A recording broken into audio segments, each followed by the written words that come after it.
from their wedding, he watched her walk towards him up the long aisle.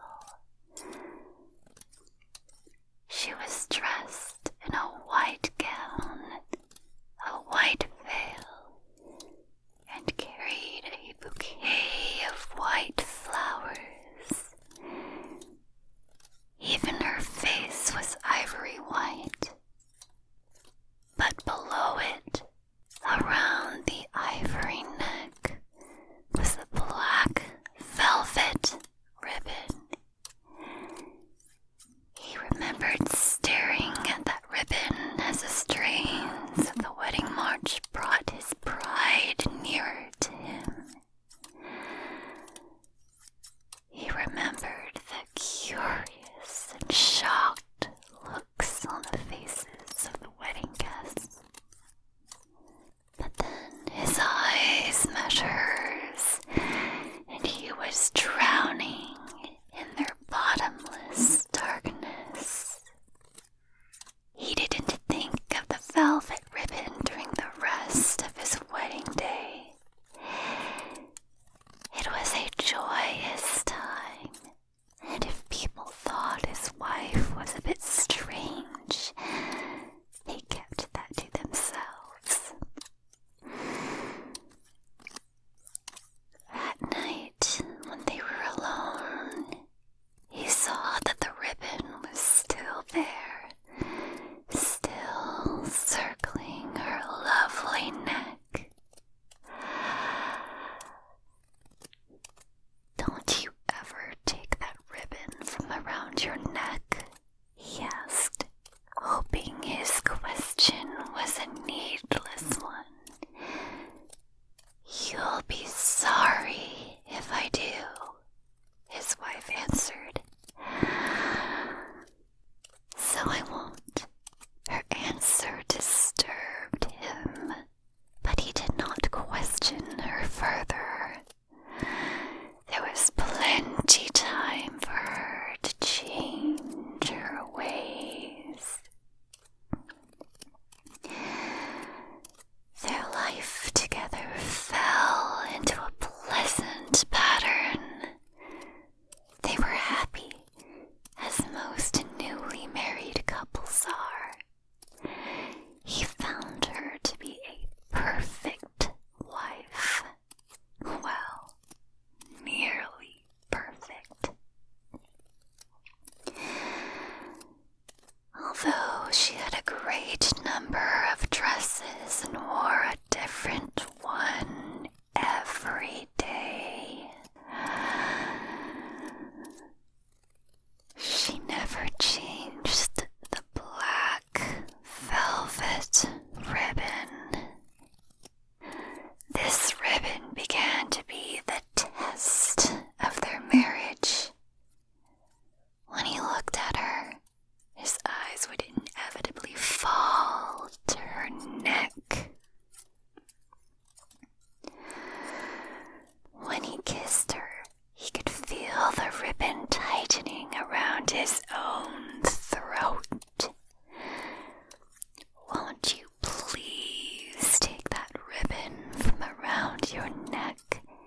he asked her time and time again. "You'll be sorry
swift movement, he forced the thin blade of the scissors under the ribbon.